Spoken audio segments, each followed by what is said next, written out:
our concern as regulators is what will happen if in the future these peer-to-peer transactions become more common and will, in a way, lose control of what's happening in this ecosystem.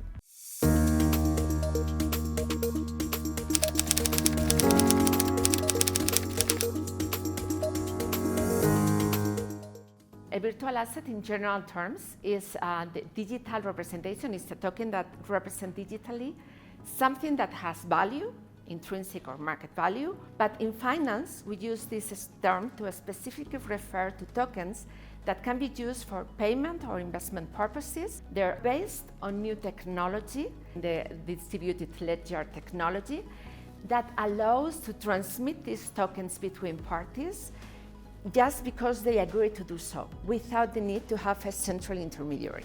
These peer-to-peer transactions request some technical skills that most users don't have. And that's the reason why a new type of intermediaries, called these virtual asset service providers, emerge to make these transactions easier and accessible.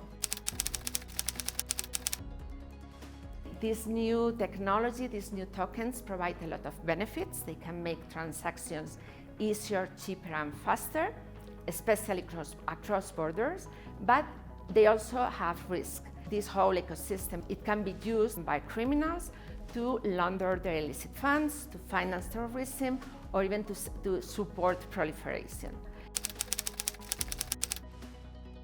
What we do expect as regulators, we do expect that these providers, these intermediaries, apply the same standards as the financial intermediaries. Means knowing their clients, monitoring transactions, and report suspicious transactions to the FIU. The standards are exactly the same.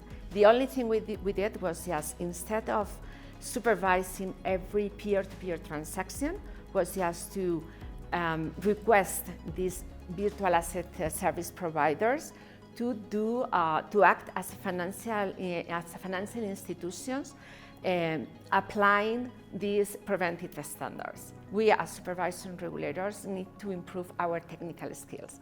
And saying so, we need just to work together, just to let them understand why they're so important in this ecosystem, and making it also to them easier to comply with our standards.